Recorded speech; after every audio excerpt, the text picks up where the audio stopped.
In this video, gagawa tayo ng online store, step by step, para sa customers natin, para maka-order sila sa online in direct and simple way. Paano ba gumawa ng online store? Step 1, kailangan natin ng domain name. Ito yung pangalan ng website natin or URL. Tips lang sa pagkuha ng mga domain name, magandang kuhanin natin yung mga .com domain name kasi yun yung pinaka-common na domain name. Make it easy to spell, to type, or to say. Halimbawa, sinabi natin na ito yung website ko, kailangan may type natin yun sa keyboard nang hindi nakakalito. Do not use hyphens and numbers. Ayun nga, nakakalito pag may hyphens and numbers kasi hindi natin alam kung word na, halimbawa, to, TWO, or number 2. Use domain search. Katulad dito, letsgonego.com, domain checker. Pwede natin i-click. Diba? Gusto kong pangalan ng website ko ay, halimbawa, Ziana. Click lang natin yung search domain. Ito yung mga, gawin nating small letter lang. Yan. Get Ziana Online, zianahub.net. Get Ziana Hub. Ito, pwede natin i-click to. Mapupunta tayo sa pwede natin kuhanan ng domain name or sa HostGator. Hosting. Kailangan din natin ng hosting. Ito yung pinaka-server natin na nagra-run 24/7. Ito yung pinaka-computer na nakastore yung data natin. Tapos, step 2, pag meron na tayong domain name and hosting, lalagyan na natin ito ng WordPress. Mag-import tayo ng demo template. Add natin ang logo natin and customize. Tatanggalin natin yung default products. Tapos maglalagay tayo ng products natin. Tapos ayusin natin yung shipping, payment, tsaka pag-order. Lalagay natin yung details ng business natin and i-edit natin yung pages. Mag-add tayo ng contact form kung saan pwede tayong kontakin ng mga customers or visitors natin. Nandito tayo sa letsgonego.com.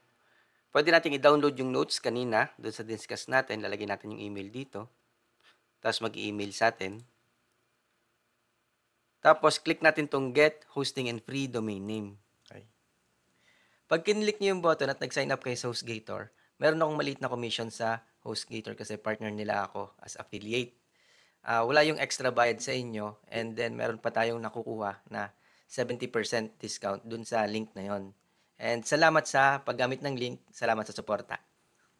May free domain name siya and meron siyang SSL certificate tapos 24/7 WordPress expert or customer support.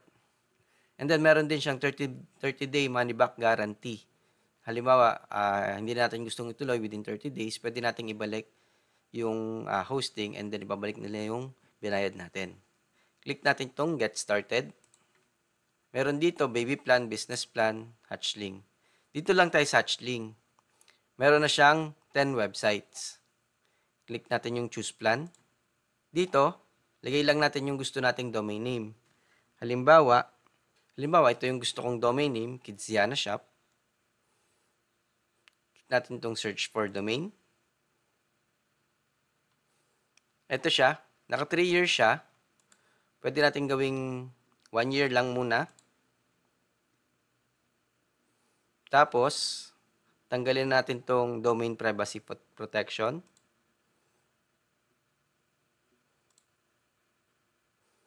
Tsaka itong professional email. Kasi may email naman siya sa cPanel. Okay. Click natin itong continue to check out.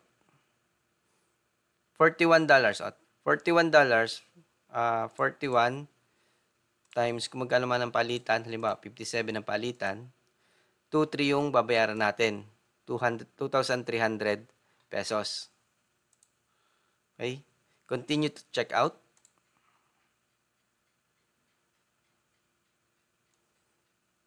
Fill up lang natin to.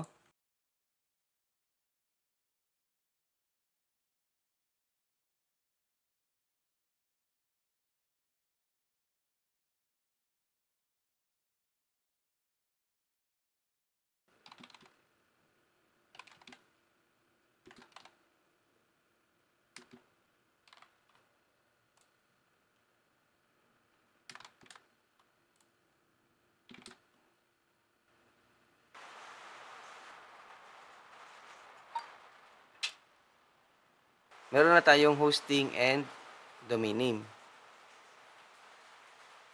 Kidziana Shop. Okay. Click natin tong login to account.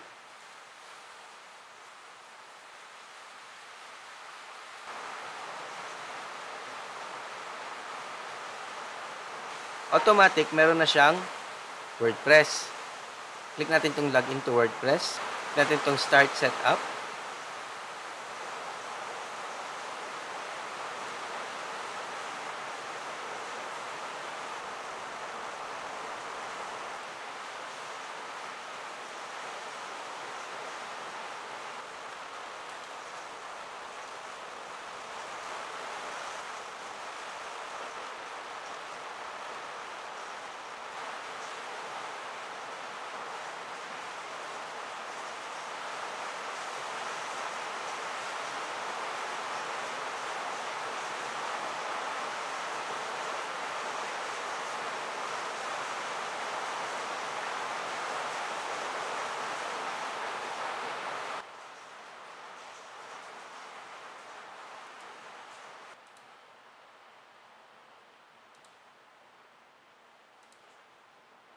Maghihintay lang tayo ng mga 30 minutes to 2 hours para masabi sa buong internet na nag-exist na yung website natin. Nandito tayo sa HostGator natin. Click natin tong hosting. Tapos, click natin tong settings. Okay. Nakalagay dito, your domain is being set up. Search natin yung ginawa nating website. Ito siya, kidzianashop.com. Ito na siya. Live na siya sa internet. Balik tayo doon. Pero hindi pa tapos yung setup niya. Click natin yung WordPress admin. Ito, pwede na natin i-edit yung website dito sa WordPress dashboard. Automatic nag-install na ng WordPress ang HostGator. Second step na tayo, importing demo template. Punta tayo dito sa plugins, add plugin. Sunod, search lang natin dito ang starter templates. Ito ang kailangan natin. Meron siyang 2 million active installs. Click natin install now. And then activate.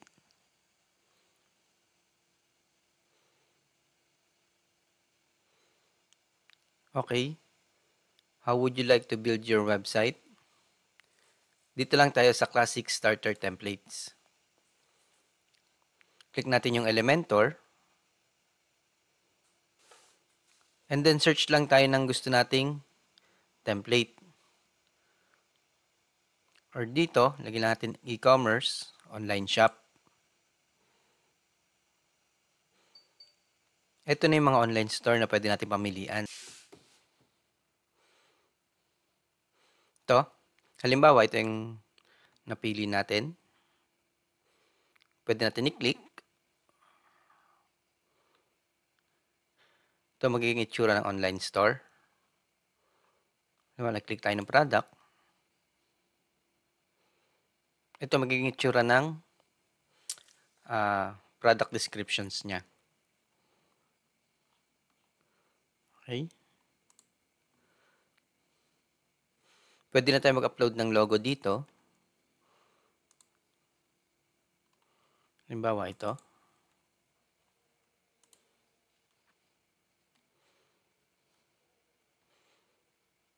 And then, click natin ang continue pag okay na tayo. Click lang natin ang continue.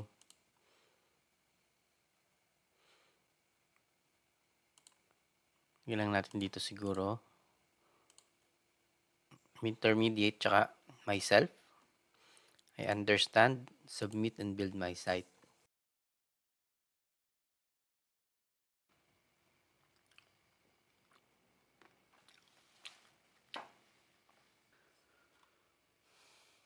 Okay na yung website natin.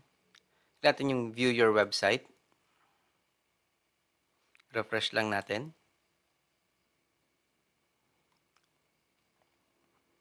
Okay. Ito Ito na yung itsura ng online store natin. Pag kinlik natin to,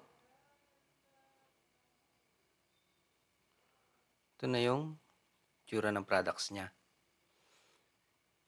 Click tayo doon. Click natin yung finish setup.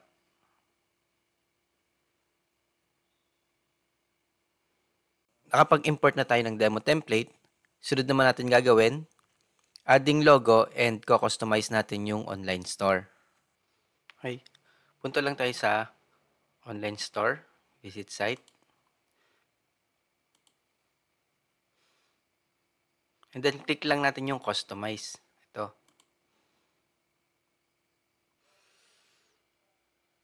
Dito, ito yung logo natin or yung default na logo. Pag hindi nagbago katulad nito, pwede natin click tong pencil na to.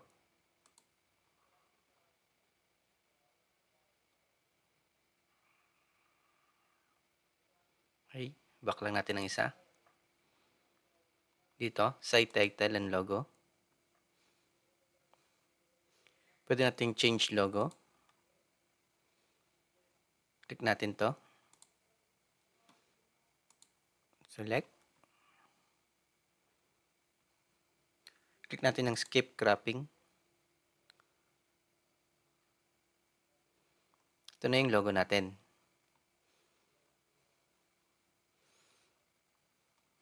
Pag okay na yan, click natin ang publish. Sunod naman, baguhin natin itong menu. Pwede natin click tong pencil na to.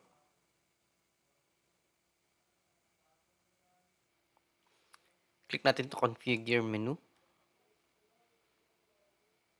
And then ito yung main menu.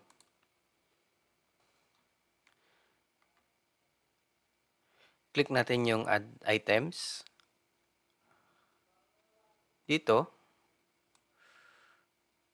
pwede tayong mag-add ng mga pages. And then pwede din tayong magtanggal ng pages. Halimbawa, tanggalin natin itong juice, groceries. And then, halimbawa, gusto natin ng shop.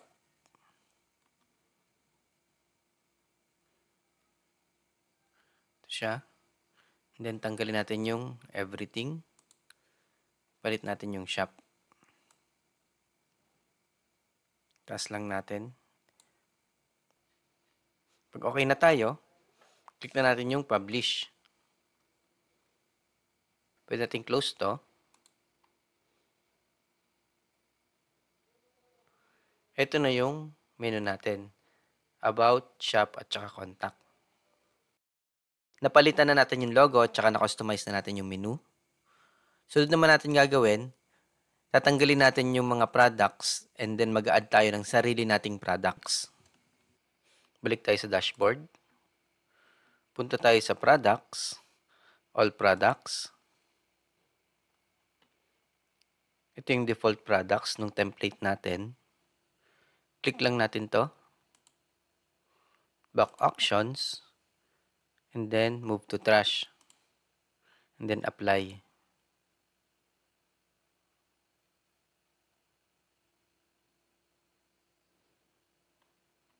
Okay. Tapos mag-add naman tayo ng product natin. Click natin to, add new product. Halimbawa, baby playpen. Okay. And then, ito yung product description. This is the product description. And then, yung price niya, about 50. And then, ito yung short description.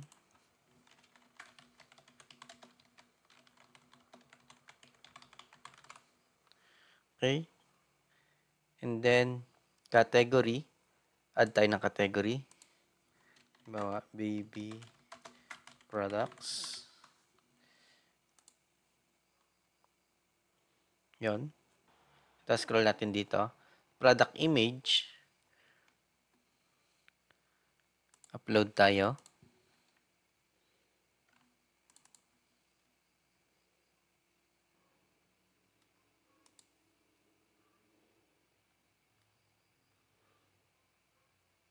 And then, gallery.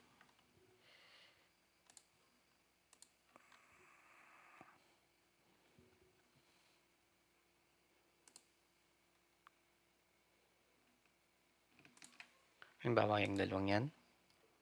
Okay. Click natin itong add to gallery. Then, pag okay na, click natin ang publish. Then, click natin all products. Nandito na yung product natin. Mag-add pa tayo ng isa.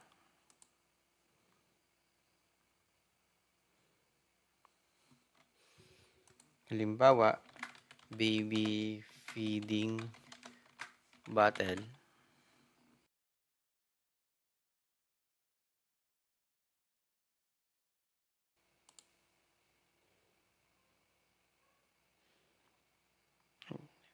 Product image.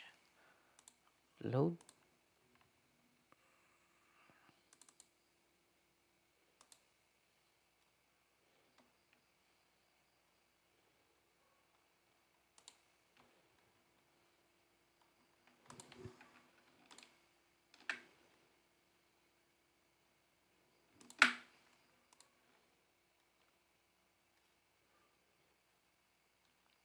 And then, publish.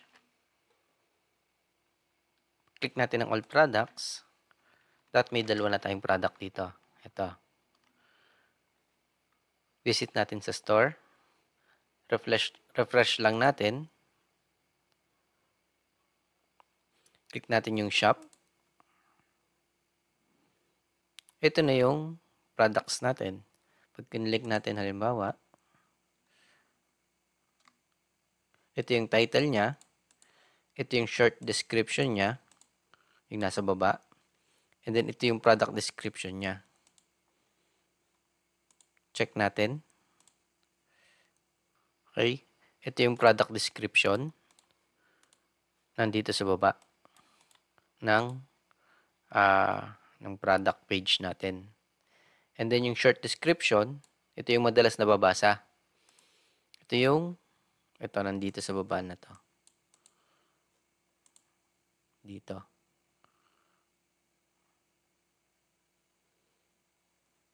Okay. Check din natin yung isa.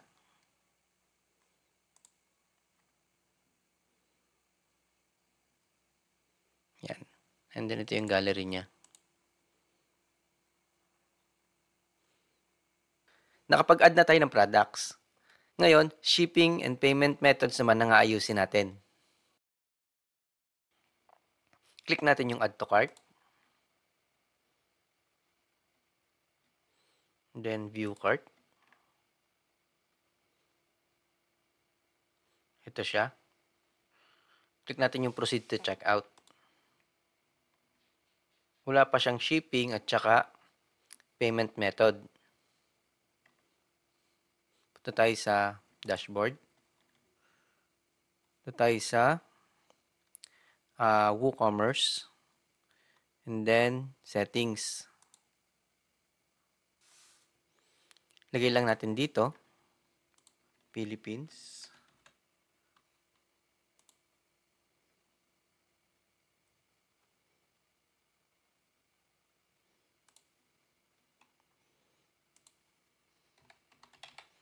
Okay. Selling locations. Specific countries. Halimbawa, Philippines lang yung target location natin. Shipping to specific locations.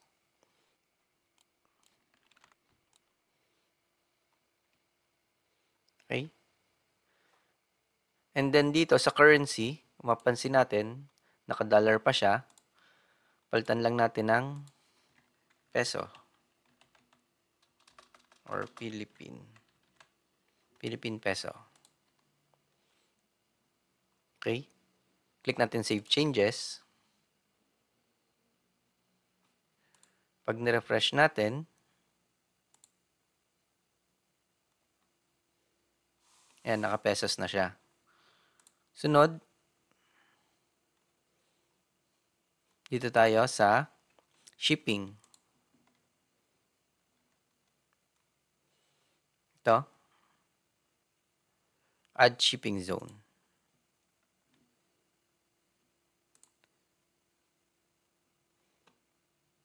Lagyan natin ng zone name. Halimbawa, Philippines.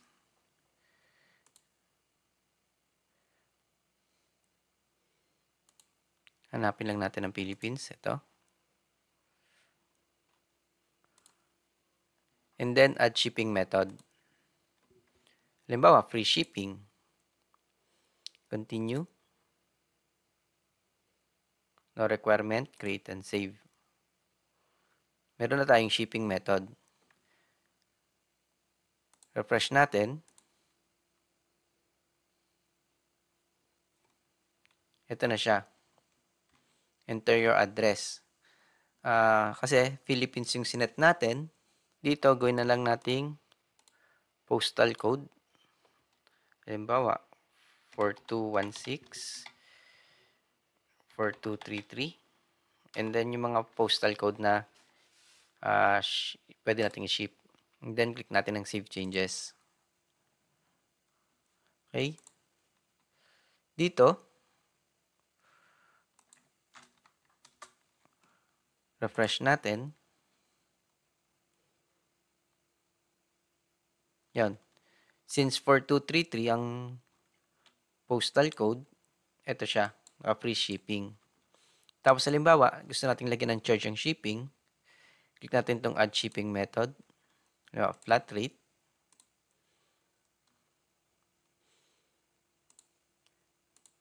Tanggalin na natin ang tax. And then, halimbawa, 50 pesos ang shipping. Create and save. And then, disable na natin tong free shipping para hindi siya nakaka-conflict. Refresh lang natin.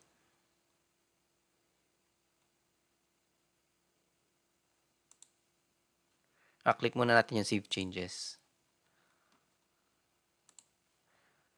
Refresh natin. Ito siya. 100 plus 50 flat rate, 150. Okay? Okay na tayo sa shipping. Sunod, payment methods naman. Click natin ang payments.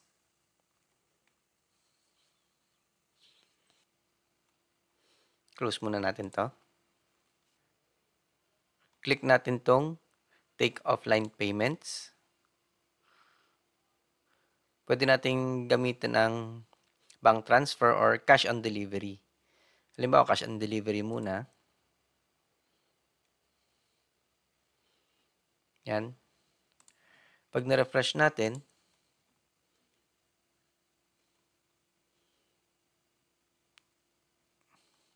meron siya ng payment method na cash on delivery. Pwede na natin i-place ang order. Halimbawa, place natin ang order. Okay, lagyan lang natin ng Batangas. Okay. Place order.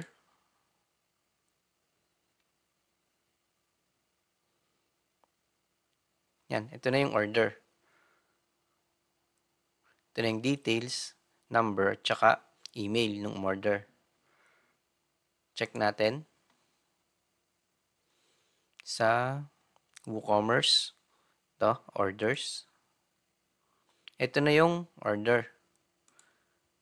Click natin. Halimbawa, na-ship na natin. Pwede natin click ang completed. And then, update. Okay. Ito na yung umorder sa atin. Ito na siya. Completed.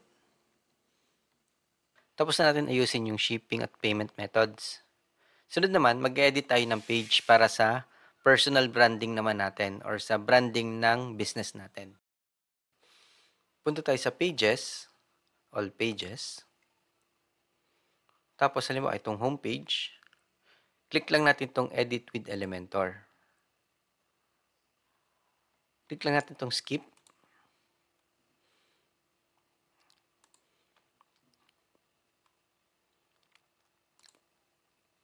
Okay. Halimbawa, itong image na to, gusto natin palitan. Click lang natin, tapos choose image. Halimbawa, ito. Select. And then, pag may babaguhin tayo dito, halimbawa, itong image.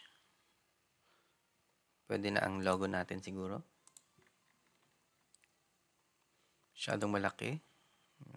Thumbnail lang. And then, pag binago pa natin, palitin pa natin. Yan. Best quality products. Join the organic movement. Palitan natin to. Halimbawa, click lang natin to. And then, click natin dito sa left hand side. Halimbawa, make your baby happy. Yan. Magbabago na dito. And then, tong description, ito yung description niya.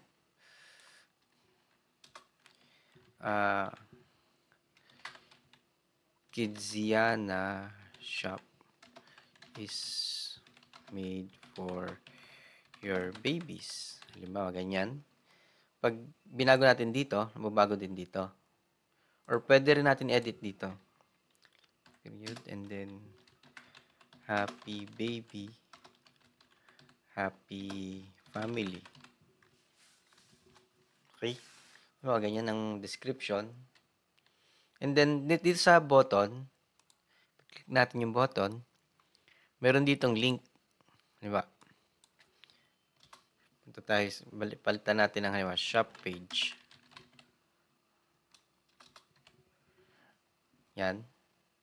Shop page, and then yung link. Punta tayo sa store natin.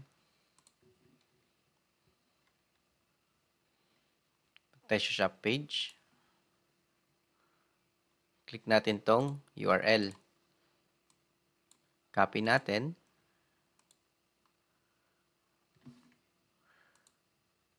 And then, paste natin dito sa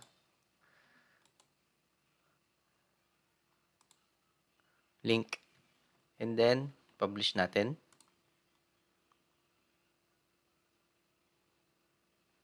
Okay. Pag punta tayo sa homepage, ito na siya. Pag kinlik natin tong shop page, pupunta siya sa shop. Okay. Balik tayo sa homepage. Ganun lang siya, yung pagpapalit ng buttons. Ito, pwede natin palitan din to. Click natin. Edit natin. Nakalagay dito, free shipping. Free shipping for Batangas and Cavite. Halimbawa. And NCR. Mga ganyan. And then, certified safe. Example. And then, 100% guaranteed comfort for babies. Yan. Huge savings. Okay na rin yan. Easy returns. Diba? Gusto natin palitan itong icon. Click lang natin itong icon. Diba? Ito. Click natin insert. Ito na siya. And then, pag click natin ang publish, refresh lang natin. Ito na siya. For Batangas, Cavite, and NCR. And then, ito yung icon. Returns and no questions asked. Okay? And then, ito, meron ditong dahon. Palitan natin. Para palitan yon, tingnan lang natin kung nasaan siya. Nandito siya sa box na to. Click lang natin to. And then, style. Hope hindi na-click. Yan. Style. Okay. Sa background overlay. Ito siya. Click natin. Halimbawa, ito. Select natin.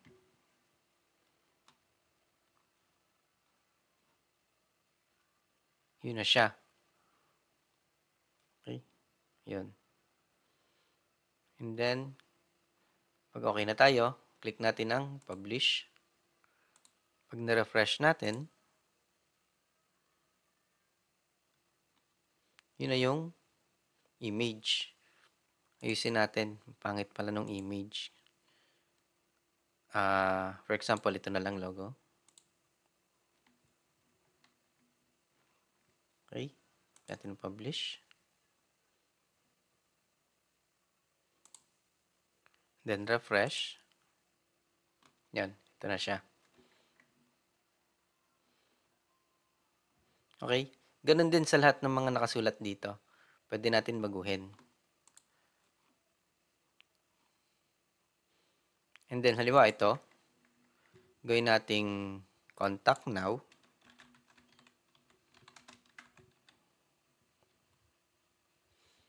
Tapos, punta tayo sa website. Click natin tong contact page. Ito yung link niya. Copy lang natin.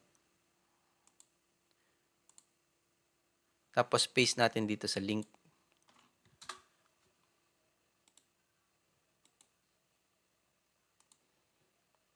Okay, and then publish.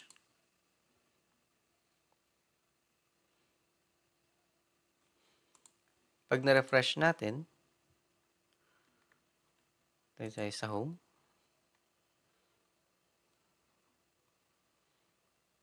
Ito na siya, contact now. Pag kinlik natin, nandito siya, mapupunta siya sa contact page. Tapos halimbawa, gusto nating lagyan ng image sa pagitan nito, click lang natin itong plus sign. Ito. And then, click natin itong plus, add element. Halimbawa, image. Click lang natin, tapos i-drag natin and drop dito. Sunod, click lang natin ang image. Halimbawa, ito. Select. Nandito na yung image. And then, halimbawa, gusto nating lagyan ng description dito sa baba. Click na natin itong plus sign. Then, lagyan natin ng text editor. Drag lang natin ulit. Tapos, drop. Tapos, pwede na nating edit to. It's my first playpen. Okay, halimbawa, ganyan. And then, lagay natin sa center. Pwede nating lakihan sa typography.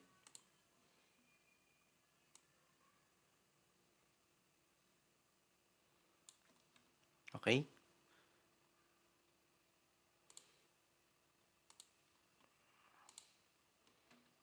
Going bold. Okay. Then, ganun lang. And then, nandito yung mga element na pwede nating idagdag. Button, divider, spacer, map. Nasa inyo na sa pagdedesign nyo yung, or sa creativity ng design nyo yung website. Okay. Click natin yung publish. Tayo sa homepage. Ito na yung image. Tsaka ito yung description or yung text box. Marunong na tayo mag-edit ng pages. Ngayon naman, maglalagay naman tayo ng contact form para makontak tayo ng mga clients natin or ng visitors natin. Ito yung contact page natin. Pwede natin baguhin itong mga nakasulat. Pero gagawa muna tayo ng professional email na nakapangalan sa domain name natin. Login lang ulit tayo sa HostGator.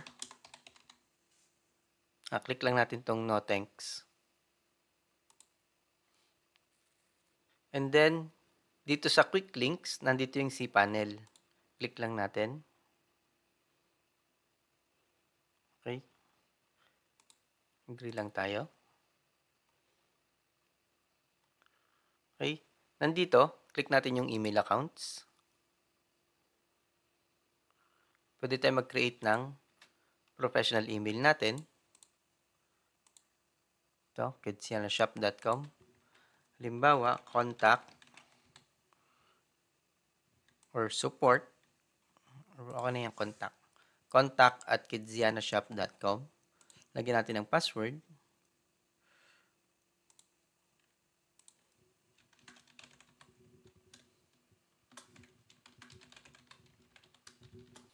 And then, click natin yung create.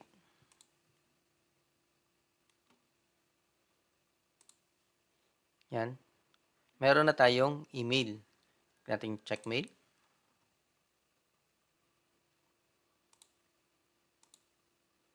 And then, click natin itong round cube.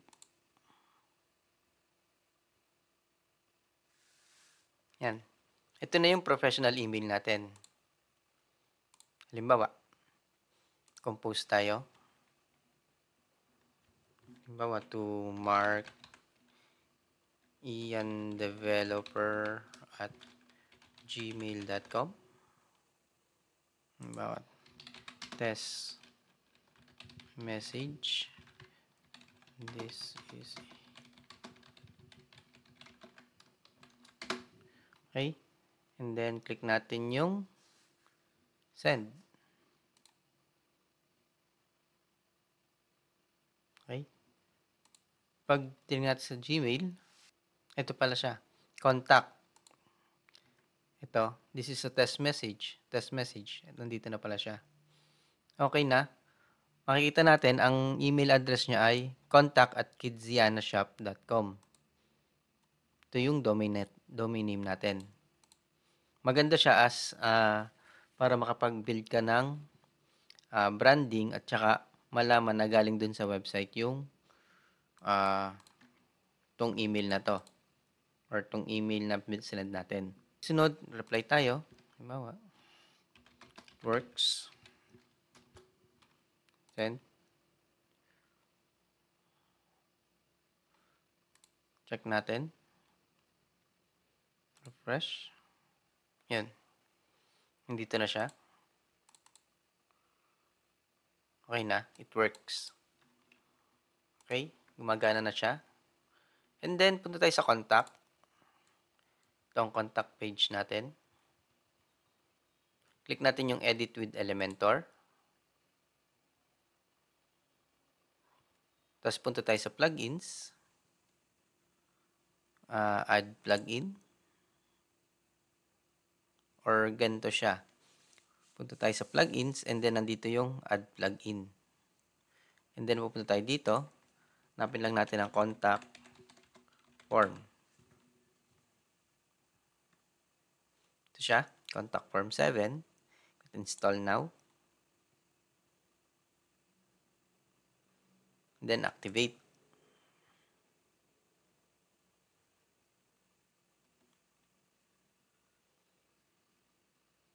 And then magkakameron dito ng contact. Click natin yung contact forms. Ito. Click natin. Halimbawa, ito yung contact form na gusto natin. Punta tayo sa mail. And then, palitan lang natin dito ng yung email natin na ginawa. Ito. Copy ko lang. Paste ko dito.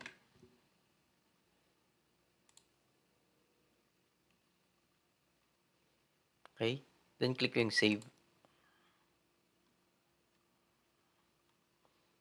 Tapos, click ko to. Copy ko yung short code.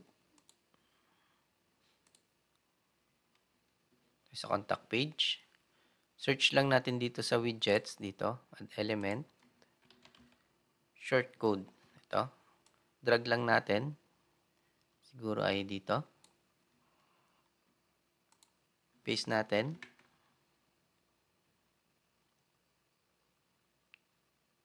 Yan, may contact form na dito. And then publish. Okay? And then, click natin to, preview changes. Ito na siya, may contact form na tayo dito. Halimbawa, mag-fill up ang visitor natin.